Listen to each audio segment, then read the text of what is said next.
Olá, o Viver e Empreender TV está no ar, eu sou Estela Jordi e hoje eu tenho o prazer e a honra em receber aqui no nosso estúdio o Dr. Euclides Teodoro, ele que é advogado, especialista em Direito Civil, professor universitário, empreendedor. Dr. Euclides, que legal te receber mais uma vez aqui no nosso programa, uma alegria imensa. A alegria é minha. Obrigado pelo convite novamente, de estar aqui com vocês, é uma honra. Doutor, vamos falar sobre um título que você recebeu recentemente, de cidadão itaquaquecetubense. Difícil falar essa palavra, né? Vim aqui decorando no caminho. O que representa isso para você na sua carreira? Você como cidadão, o que mudou de lá para cá? Eu estou há 25 anos na cidade. Eu sou de São Paulo e fui morar em Itaquaquecetuba e trabalhar em Itaquaquecetuba. E advogar em Itaquaquecetuba e depois lecionar na aula em Itaquaquecetuba. Então eu acho que o título, que é a mais alta honraria do município, que o município concede ao seu cidadão, para mim é muito importante, foi muito gostoso, rever amigos. O título foi uma proposta do vereador Lucas do Liceu, né? Ele que concedeu. O Lucas é advogado, também empreendedor de educação, na área de educação. É bom vocês trazerem ele para cá, para vocês poderem conversar com ele, seria muito bom isso. O delegado de polícia da cidade virou prefeito lá, e está no segundo mandato, é um dos prefeitos mais bem votados do Brasil, em cidade que tem 2 turnos, né, o Eduardo Boigues. O vice-prefeito, que é o Rogério Tareto, é meu contemporâneo de faculdade. Então, assim, o título foi muito gratificante, foi uma honra. Faz parte do trabalho que eu desenvolvi na cidade. Trabalho bem pequeno, aos poucos, tá? Construindo várias ligações com várias pessoas e me trouxe aí uma perspectiva. Eu fiquei muito feliz, né? Amigos lá na Câmara Municipal falando de mim, falando dos meus projetos, falando das coisas que eu fiz na cidade. Foi uma catarse, vamos assim dizer, né? Que legal. Bons exemplos merecem destaque. Eu sempre falo aqui no Viver e Empreender, é a diferença que a gente faz no mundo. Eu admiro muito o seu trabalho, acompanho aí pelo menos 2 anos a sua atuação no município e foi super merecido. Parabéns. Obrigado. Muito bacana mesmo. Trouxe a questão da advocacia, né? A luta da advocacia, né? O exercício do advogado. Então eu acho que foi bem importante. Sim.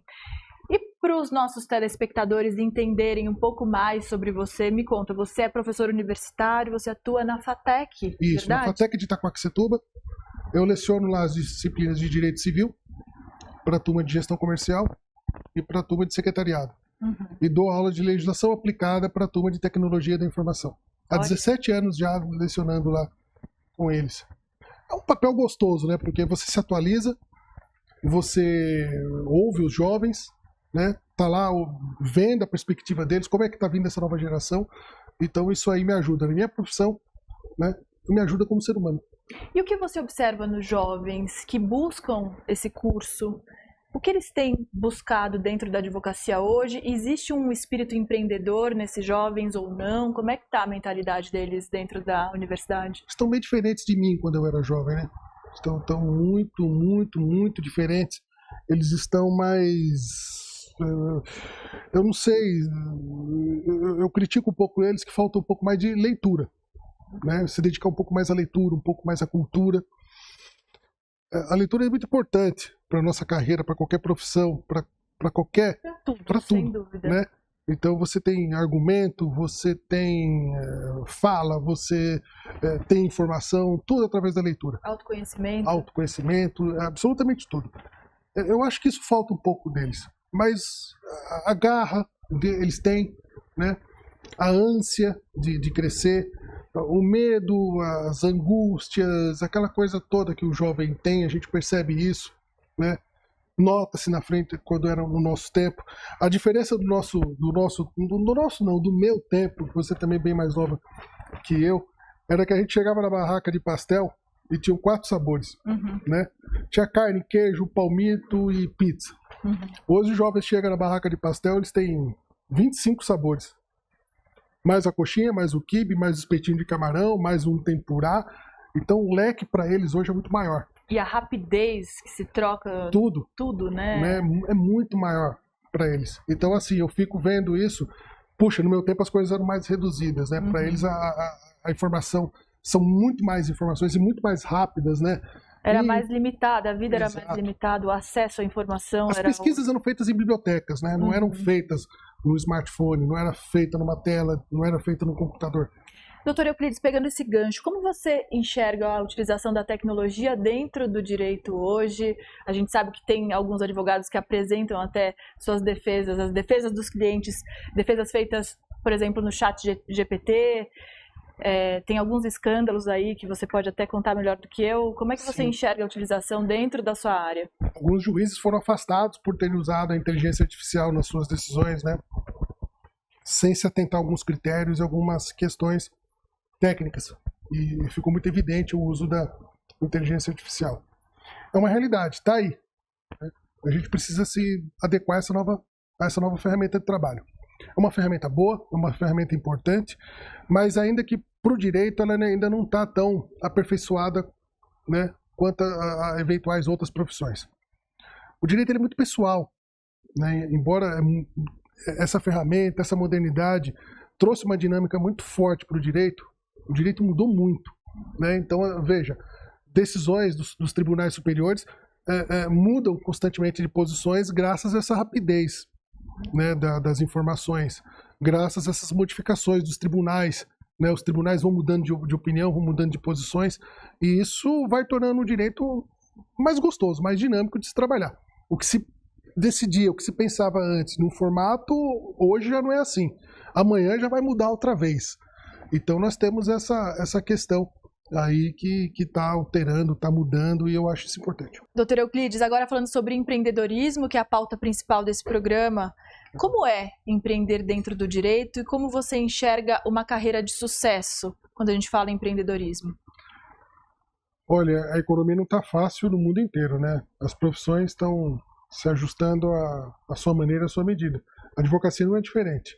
Eu costumo dizer para os jovens que precisa ter persistência, precisa ter dedicação, precisa partir para outros ramos, conhecer outras instituições, fazer trabalho voluntário para conhecer pessoas, fazer network, precisa vir aqui em programas como esse, então precisa estar nas redes sociais, precisa estar se aparecendo, né? Precisa desenvolver o seu trabalho, porque não é fácil. Difundir boas práticas, boas ideias. Difundir ideias, práticas, pensar em novas ideias, inovar em algumas questões, né?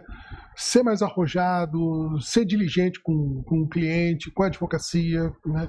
Eu, por exemplo, desde quando eu entrei na profissão, eu fiz parte da OAB.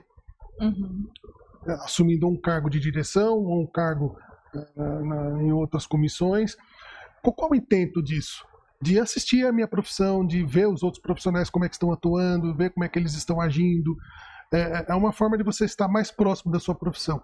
Eu acho que isso é importante. Eu falo para eles, vão para a OAB, né? Vão participar de comissões, vão participar de estudos, vão participar de ciclos, painéis, tudo que tem lá que oferece, que a ordem oferece isso, participa, agarra isso. É uma maneira, além de você desenvolver o seu trabalho, ter outras ferramentas e você conhecer a classe, conhecer a entidade, conhecer os seus colegas de trabalho. Sim. Atualmente, qual é a sua atuação dentro da OAB? Na ordem, agora mudou. Nós tivemos a eleição, então tudo muda, mas eu continuo no Conselho de Prerrogativa da minha subseção. Não sei se eu vou estar no Conselho de Prerrogativa de São Paulo, talvez sim, talvez não. O Conselho de Prerrogativa é aquele que fornece os instrumentos, as garantias para a liberdade do exercício da advocacia. Né? É uma área que eu mais me identifiquei dentro da OAB, né? Você defender os advogados. Né? Então as pessoas falam, poxa, você é um advogado do advogado? Por isso, eu advogo para os advogados. Olha que legal. Né? Ou seja, quando tem um descuido, uma falta de deixar o advogado atuar, entra a prerrogativa, né? Ou seja, falta de ética, falta de espaço, falta do a ética é outro campo, é um outro ramo, né? Aí é quando o advogado pratica esse desvio, né? Aí é uma outra comissão que analisa e verifica isso. Eu não. É quando o advogado ele é tolhido na profissão. Certo, entendi. Ele não pode participar de uma audiência, ou ele não pode despachar com o juiz, ou ele não pode... ele é impedido de fazer algo dentro da sua atividade profissional, e aí ele convoca a comissão de prerrogativa para auxiliar ele, a comissão de prerrogativa, a fazer esse direito valer. Perfeito. Doutor Euclides, como a OAB tem incentivado o empreendedorismo na prática? Existem cursos de formação? A OAB olha para isso ou não olha? Como é essa parte? No empreendedorismo em si, eu acho que não. A OAB ela tem uma outra visão mais voltada na atuação profissional e não mais na parte comercial, na parte empreendedora, né, nessa parte de desenvolvimento. Traz alguns cursos, traz algumas questões para mostrar para o advogado, mas ela é mais atenta nesse outro aspecto, nesse outro âmbito profissional. Ou seja, permitindo que a gente atue de forma livre, com liberdade, né, dentro dos preceitos constitucionais. Muito bom. Como foi o começo da sua carreira, doutor? Você já começou com seu escritório? Ou você foi um advogado associado? Como é que você começou? Não, eu montei já o escritório logo de início. No estágio, eu já atuava em outros escritórios e com outros colegas, né, assistindo e vendo o trabalho deles, indo ao fórum, pegando processo, manuseando, olhando. Eu era ávido por informação, ávido por processo, saber como é que aquilo tudo funcionava, como é que aquilo tudo era manejado, desenrolava. Tal. E eu fiz isso. Tal. Essa curiosidade minha era, eu acho que foi o ponto de coragem, né, para eu montar o escritório. Então eu já montei o escritório logo de cara em Itaquaquecetuba, né? Enquanto eu era estudante, eu fui contratado como professor a caráter temporário nas escolas de segundo grau. Então eu dava ainda quando era estudante? Ainda quando estudante. Então o Estado não tinha professores concursados, ele tinha que contratar professores que eram chamados ou substitutos antigamente ou ACT, a caráter temporário. Eu nem sei se isso existe hoje ainda, como é que está essa questão. Deve existir com outra nomenclatura. Outra nomenclatura, tanto que na época era delegada de ensino, né? Hoje é supervisor de ensino. Sim. E aí eu me lembro que uma dessas delegadas de ensino falou, olha, eu tenho umas aulas para você no colégio tal em Itaquaquecetuba. Lá foi eu. Ministrar aula de história e geografia, que era uma coisa que eu gostava bastante. Você dominava? Não dominava não, gostava muito, era muito curioso, lia muito sobre isso e desleixei isso com os alunos. E aí acho que foi também um ponto para a advocacia, para a fala, para a oratória, para o argumento, né, da aula. Repertório. Era muito importante nesse sentido. Então eu comecei por aí. Como eu já estava em Itaquaquecetuba, eu falei, aqui eu vou ficar. Porque aqui eu comecei a dar aula, então já comecei a conhecer a cidade, conhecer as pessoas da cidade, conhecer os cantos da cidade, a política da cidade. Eu falei, vou ficar por aqui. Muito legal, sempre com esse viés social. Sempre com esse olhar social. Bacana. Doutor Euclides, num país tão desigual, que a gente sabe que é o Brasil, qual o papel do advogado na luta por justiça social? Na prática, a gente sabe que o advogado é um grande agente pela luta por uma igualdade maior, mas na prática, você que está pelos direitos. É um outro pontapé para a carreira inicial do advogado, ele se inscrever na assistência judiciária. O que é assistência judiciária? É um convênio que o Estado tem com a OAB, né, indicando os advogados para atuarem a pessoas que não têm recursos e não têm meios para contratar um advogado. Isso, para mim, eu fiz isso há muito tempo, hoje eu não consigo mais, mas eu fiz isso há muito tempo, e para mim isso foi muito importante porque viam causas de todos os tipos, de todas as condições, que você jamais, com o escritório aberto, chegaria em suas mãos. Né? Então isso é uma ponte muito importante para a nossa classe, para a nossa profissão. E um outro ponto, né, que eu falo, é a realidade. A gente vê o que é de fato o Brasil. O quão desigual ele é, né, o quanto pobre ele é. E a gente sabe que os tribunais não estão tão abertos para toda a sociedade. Não são todos que conseguem bater as portas do tribunal no Brasil. Essa desigualdade alcança nos tribunais, né? Basta a gente ver que não tem o número de mulheres como juízes, o número de pessoas pretas como juízes, né? Não tem. Então eu acho essa movimentação importante para que aumente o número dessas pessoas dentro do judiciário, para que fique um judiciário mais aberto, um judiciário mais atento, né? Um judiciário que abrace melhor as questões. Eu acho que nós temos muita falta nesse sentido, né? Então essa desigualdade causa esse impacto, negativo na justiça. Mas você não acha que há uma mudança, pelo menos na mentalidade, nesse sentido? Na mentalidade, mas na prática ainda nós não temos. Se a gente for comparar o número de mulheres no judiciário como juízes em relação aos homens, é uma discrepância muito grande, né? Então, eu vejo dentro da OAB, o número de mulheres em exercício quase ali paritário com os homens. Isso é muito bom, isso é importante. Isso glorifica a profissão, né? Melhora a profissão. Mas no judiciário ainda falta. No poder executivo ainda falta. No poder legislativo ainda falta.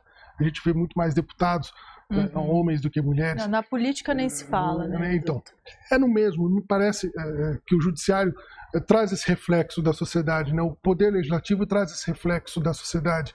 Então faltam essas pessoas nesses campos, nesses pontos importantes, para que a gente possa ter um país mais justo. Sim. E na sua opinião, pela sua experiência, que é tão vasta aí de mais de 2 décadas, qual a principal falha do judiciário em relação às populações mais vulneráveis? Pois é, essa falta dessas pessoas, esse judiciário mais engessado, faz com que essas pessoas não consigam alcançar. Além desse convênio que eu expliquei para você, que nós temos com a advocacia, tem a Defensoria Pública, que desempenha um papel também muito importante para a população vulnerável. Mas não temos defensores públicos suficientes para atender toda essa demanda. Então acaba ficando muita gente de fora. Então eu acho que isso é uma judiação nesse sentido. Então nós temos que melhorar muito isso, ampliar isso. Né? Eu costumo dizer, se a gente não melhorar as camadas baixas, tanto na parte econômica, na parte social, na parte política, e trazer essas pessoas à tona, nós não vamos ter um país justo. E como fazer isso, doutor? Aí a grande questão, né? Eu acho que isso precisa de milhões. Exato, nós precisamos de um empenho político, nós precisamos de um empenho da própria sociedade, né? Hoje a gente vê a sociedade contra a sociedade. A gente vê no mundo guerras eclodindo, coisa que a gente não imaginava mais haver, né? Nós estamos vendo um mundo involuindo, não evoluindo. Evoluindo tanto tecnologicamente, mas a parte humana... mas na parte humana está um caos, né? A parte social está largada. Então a gente às vezes vê pessoas torcendo pela guerra, justificando uma guerra. Que absurdo, né? A gente tem que lutar, brigar para não haver a guerra, criticar mas quem lucra com isso? As empresas privadas, né? Tem muita empresa bélica. Pois é, mas a sociedade precisa fazer o seu papel e fazer a cobrança. Então, quando a gente olha para essas questões, que a gente sabe que tem empenho comercial, que é o fator motivador disso, né? Independente de política, independente de etnia, de uma série de outras coisas, o ponto principal é o comércio disso tudo, né? E aí, quando a gente olha para isso e tenta combater isso, vem a sociedade em expressiva parcela hoje, me parece, que auxilia, instiga e protege isso. Então nós temos que... Compactua. E justifica junto com os argumentos deles no sentido na necessidade de haver isso. Né? Então eu olho, às vezes, nas redes sociais, as pessoas justificando a guerra. Eu falo, cara, esse cara está justificando a guerra. Né? Esse cara está justificando a razão da guerra. Né? Então, ou seja, a sociedade precisa melhorar isso. Eu acho que, no primeiro aspecto, lembra quando eu falei do Lucas, lá do vereador, lá da educação? Ele fala isso, só melhora isso com a educação. Se você não melhorar o ponto principal, a educação, acabou. Eu entendo que a justiça, a lei, não vai melhorar isso, porque isso não é o ponto da legislação. Não é a finalidade da justiça melhorar a sociedade. Né? Então, está ali para regular as relações. Exatamente, trazer regulamentação, normas. Né? Nós temos uma linha. Cada um no seu quadrado, né, exatamente. Doutor? Judiciário, os políticos não. Juiz não é zelador de patrimônio público, né? O Ministério Público tem as suas funções também, o advogado tem a sua finalidade de levar a defesa, a trincheira de frente dos direitos é o advogado. Mas não é isso que resolve uma sociedade, não é isso que vai fazer com que a sociedade melhore. Legal, doutor. Agora falando de novo sobre a sua trajetória, por que direito civil? Por que você escolheu essa área? O direito civil cuida do cotidiano das pessoas, né, dos contratos, né, dessa questão pessoal. Eu sou muito ligado a isso. Eu tenho uma inclinação também para o direito penal. Fiz muito tribunal, faço ainda tribunal do júri. Fiz muito no STF Judiciário em Itaquaquecetuba, defendendo aqueles réus que não tinham condições e meios para pagar um advogado. Então, o direito nesse sentido, para mim, ele é Ele é muito amplo nessa parte da pessoa, nessa parte humana, né? Eu acho diferente de um direito administrativo, de um direito tributário, né? Que é umas questões também bem técnicas, né? Mas eu tive essa inclinação, acho que por conta dessa questão. Ele é mais dinâmico até. É muito amplo, é muito amplo. Você tem muita saída, você tem muito material para trabalhar. Muito. Então eu acho muito gostoso, eu acho. Tem alguma história que tenha marcado a sua trajetória, que você queira dividir aqui nessa entrevista, que tenha marcado a sua vida mesmo? Tem tanta história, tem tanto processo, tem tanta coisa. Eu me lembro no Tribunal do Júri, não faz muito tempo, de uma jovem que morreu, acho que com 14 ou 15 anos. Veja você, num grupo de outros jovens, e eles começaram a beber, a usarem droga, e aquela moça teve uma convulsão, teve um problema em decorrência da bebida e das drogas ali naquele meio. Os jovens todos apavorados, não sabiam o que fazer, deixaram aquela moça num determinado local com medo de acionar a polícia, com medo de acionar hospitais e serem responsabilizados por aquilo. E a moça acabou ficando no local e morreu. Meu Deus. E aí eles foram denunciados por crime de homicídio. E eu ficava pensando, aí a família contactou um outro advogado, e um advogado falou, poxa, eu cheguei até aqui eu não consigo mais, que é a parte final, que é a parte do tribunal do júri. Eu falei, mas como? Eles estão sendo julgados por homicídio? Sim, era por homicídio. Eu falei, mas isso não é homicídio. Né? Homicídio é aquela coisa de você querer matar o outro por uma razão, tem uma lógica. Pera lá, né? E eu me lembro que a fala do promotor de justiça aí nisso, ele falou assim, o advogado tá aí, chegou, ele é experiente, ele vai acabar com a vítima, com a imagem da vítima, vai falar que ela era uma drogada, vai falar que era uma pessoa delinquente e tal. E aí eu falei, não é nada disso. Não é esse o ponto. Não é esse o ponto. Né? Ela é uma vítima da sociedade, tão quanto esses jovens. Ela não tinha opção, não tinha o que fazer, entrou nesse mundo porque o Estado não oferece mecanismos, não oferece a ela ambientes, oportunidades, e era o que ela tinha, né? Então, assim, eu faço aqui a defesa de um dos acusados, que eram dois, né? Eu faço aqui a defesa de um dos acusados, também com o coração apertado. Por quê? Porque era uma jovem que tinha um futuro ou não pela frente, por um país tão pobre, por um país tão desigual, em um local tão sucateado que ela vivia e que ela morava. Ela não merecia isso. Mas também dizermos que esse jovem praticou um crime de homicídio é muito longe. E acabamos tendo sucesso. Olha só. Acabamos tirando o jovem da acusação de homicídio e desclassificou o delito por uma omissão de socorro. Genial. Né? Que falamos, olha, isso é uma omissão de socorro. Sim. Né? Não deixa de ser também. Mas como? Ele largou, ele abandonou, mas o que esperar também de uma pessoa com 18 anos, que já trabalhava, ele inclusive trabalhava com fios, cabos, instalação de coisas numa empresa terceirizada que prestava serviço por uma grande companhia de telefone. E aí é isso. O que você vai esperar de uma pessoa dessa? O que você vai esperar também de um sujeito desse? Né?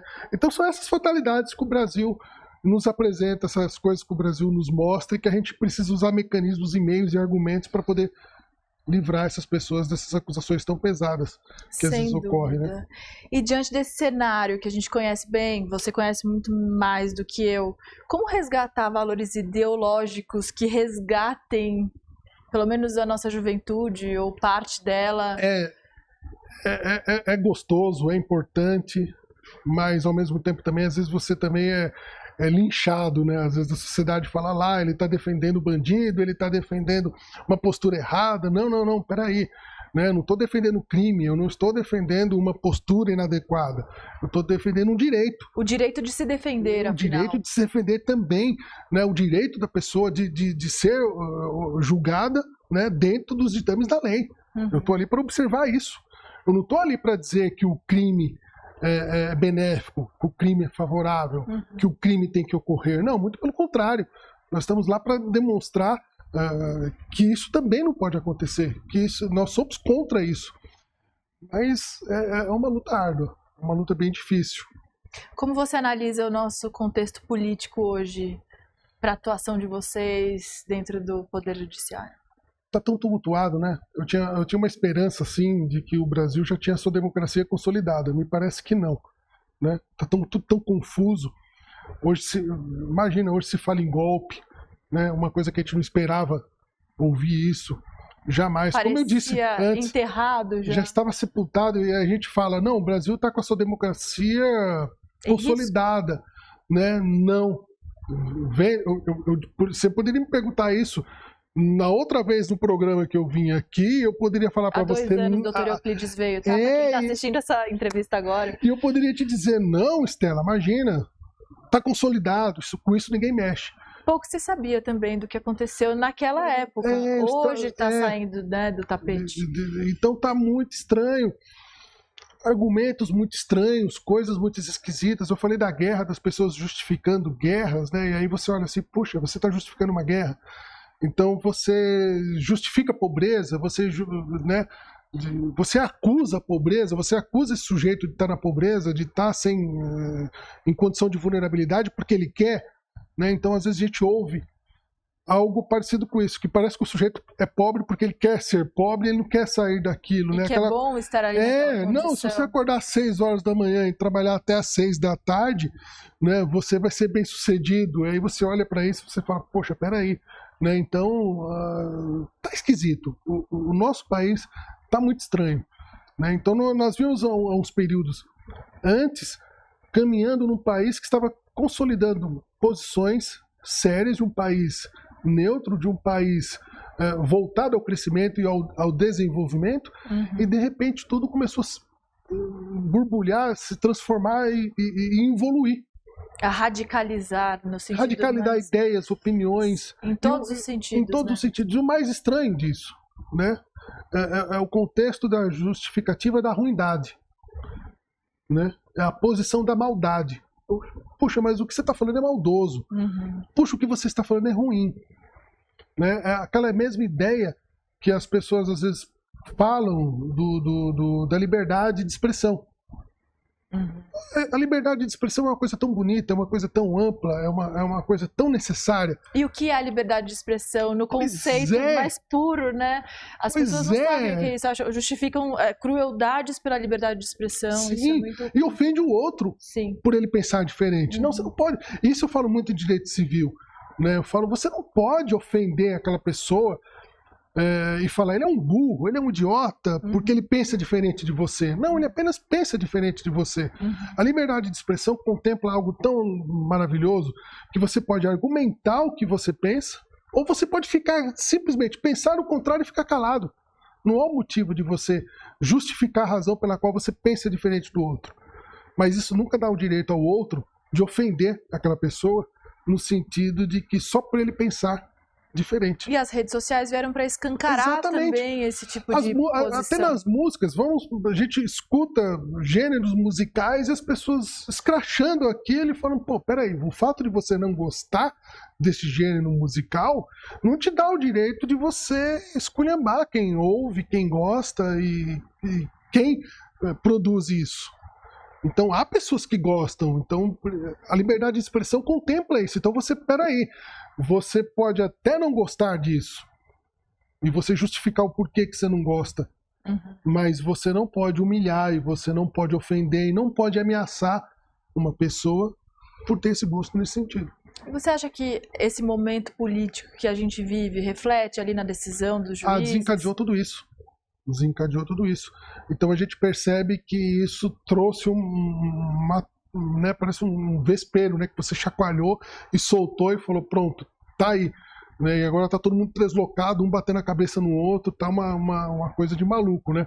Igual aqueles filmes, né, que a gente assiste num bar lá, que um começa a brigar com o outro e daqui a pouco tá todo mundo brigando com todo mundo e quando você para a coisa ninguém sabe onde começou, onde terminou e por que tá aquela briga e por que tá aquela confusão. Em meio a esse caos, como é que você enxerga o futuro do direito civil no Brasil? Você acha que tem que ter um ponto de virada, algum movimento? Os movimentos estão aí. As pessoas estão falando. Tem uma nova geração que está vindo aí com ideias interessantes nesse sentido, né? Mostrando essa questão do ponto de vista deles, que é o ponto de vista da paz, que é o ponto de vista do diálogo, que é o ponto de vista do respeito, principalmente do respeito à opinião do outro, ainda que ele pense de forma contrária e que aquilo seja arbitrário, que aquilo seja, né, não muito amistoso, mas aquilo precisa ficar respeitado, precisa ser mantido ali. A gente precisa tomar cuidado com aquelas ideias que culminem com crime. E você fazer certas apologias, como nazismo, né, que levam ao ponto de vista que fazer apologia a isso não é liberdade de expressão. É crime. O problema é o exemplo que vem de outros lugares. Exatamente. Né? E o negacionismo disso, né, de pessoas dizerem que isso não existiu, tal. Então, assim, precisa partir da sociedade. Precisa partir tudo da gente. Então né? você observa que existe um movimento, pelo menos na academia, pelo menos onde você leciona. Existe esse movimento, existe essa colocação, está dando passos curtos. A coisa parece que quando começa a melhorar, vem um fato novo e essa degringola de novo, mas tá aí. Tá difícil, viu? E diante de todas essas dificuldades, ainda vale a pena empreender dentro do direito, doutor? Ou você fala, não, desiste, sai dessa? Vale.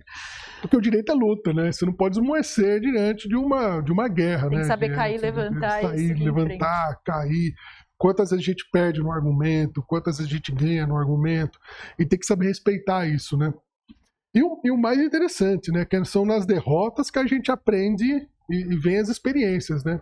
E que a gente prova o nosso valor. Né? Exatamente. E não tanto na vitória, né? A vitória a gente até às vezes deixa ela de lá, ó, ganhei, ótimo. Guarda no bolso, guarda e toca a vida. Agora, na derrota é onde você vai pensar, onde você vai se estruturar, onde você vai ver o que aconteceu, por que foi daquela forma, o que houve com aquilo. Então, eu tenho um pouco de esperança. Eu tive muita esperança. Hoje eu tenho menos, né? Eu brinco com os alunos, que como eu dou aula em uma faculdade que não é de direito hoje, é uma faculdade de tecnologia para gestores, para secretariados e tecnólogos da informação, eu falo para eles, vocês estão migrando para uma área, né, que vocês podem aplicar isso no mundo inteiro. Então vocês podem sair daqui formados e o que vocês aprenderam e o curso de vocês te dá habilitação para o mundo todo. Diferente de mim, que sou advogado, que eu só posso atuar no Brasil. Eu não posso atuar lá fora. Eu tenho problema, eu não sei o idioma, não sei as leis, e a minha diplomação aqui não me habilita lá. Né? Então vocês, se puderem ir para fora, ver outros países, ver outras culturas, se identificar e ficar por lá, ótimo. Agora eu não, eu só posso ficar aqui. O meu jeito é eu vender tudo que eu tenho, né, e ir embora daqui.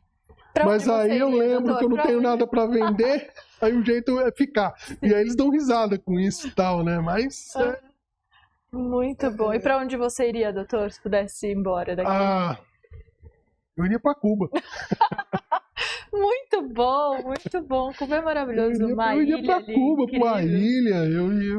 Mas a gente precisa sustentar, a gente precisa falar. E que bom que você está aqui no Brasil, que bom que você está aqui no Viver e Empreender TV, dividindo suas experiências, sua história, seu ponto de vista. Acho que a gente precisa disso, né, doutor? De diálogo. E de humanidade, né? Eu acho que a nossa sociedade precisa de humanidade. Né? A nossa sociedade está muito bruta, né? Embrutecida. As opiniões refutando a ciência, né? Você vê que coisa... Tem a ciência, o direito é uma ciência, e a gente vê as opiniões refutando o direito, né? Ou seja, a opinião do cara querendo prevalecer o direito, né? Ele tem que entender que ele tem a formação dele ou não tem a formação dele, ele tem a área que ele atua, a área que ele vive, mas ele tem que entender que tem uma ciência por trás disso, né? E, embora ele não concorde, mas há uma razão, há um estudo, há um motivo para isso, para aquilo, para ter se alcançado aquele ponto de vista, né? Para ter se alcançado aquela coisa. Sim. Doutor, qual a principal mensagem de hoje nessa entrevista? 2 anos depois aqui no Viver e Empreender, é uma honra te receber mais uma vez. Eu quero saber o que você quer deixar para assistir lá na posteridade, entender se você está no caminho certo, se vale a pena manter a esperança. Essa parte é a mais difícil do seu programa. Parece aquela do Abu Janra, né? Lembra que ele perguntava o que é a vida, né? O que é a vida. Porque é difícil a gente falar para uma sociedade tão complexa, tão grande quanto o Brasil, Sim. o que fazer, né? Como nós estamos falando de humanidade, como nós estamos falando de sensibilidade, como nós estamos falando de cultura, o que eu falo é isso. Sejam cultos, leiam, pesquisem, estudam. Parece aquilo que eu falei no programa anterior, né? Mas eu acho que sem o estudo, sem a cultura, sem a leitura, sem a pesquisa, poxa, vai pesquisar, vai olhar, né? Não vai nas entrelinhas da internet, vai mais a fundo, vai procurar um livro. Tem muito artigo, tem muito livro. Muito artigo, tem internet. muita coisa, tem muita gente falando contra, tem muita gente falando a favor. Hoje a imprensa é tão questionada, né? Então você pega, poxa, você não gostou desse veículo de imprensa, vai no outro. Mas vai ouvir os dois, vai ouvir os três, vai ouvir os outros, vão ouvir os... As agências de checagem de checagem, também vão são ouvir, muito né? Porque quer queira, quer não, me parece que essas questões para a imprensa levaram muita pessoalidade do jornalista, né? Então ele é muito atacado, então muitas vezes ele Sim. vai atuar já fazendo uma defesa. E já imbuído de muita opinião. De muita opinião, muito massacre, muita ferida, muita paulada que ele leva, né? Então, assim, vai ouvir outras opiniões, vai ouvir outras ideias e vai respeitar aquilo, né? Vai se sensibilizar com outras questões. Vai viajar, vai ver pessoas, vai ver né? Eu costumo dizer, eu fico tão encantado com o deserto quanto eu fico encantado com o sertão, né? Ambos trazem uma imensidão tão grande que dali você tira tanta coisa, você vê as pessoas ali e você pensa, puxa vida, aonde eu estou tem absolutamente tudo e aqui com essa imensidão toda tem absolutamente nada. E as pessoas estão aqui vivendo. Vai fazer essa comparação, vai ver isso, vai estudar isso, vai ver esse sentimento. Muito bom. Valorizar o que se tem também. Vai valorizar o que se tem, vai valorizar as pessoas, que eu acho que é importante também se valorizar os outros, né? Ver os outros.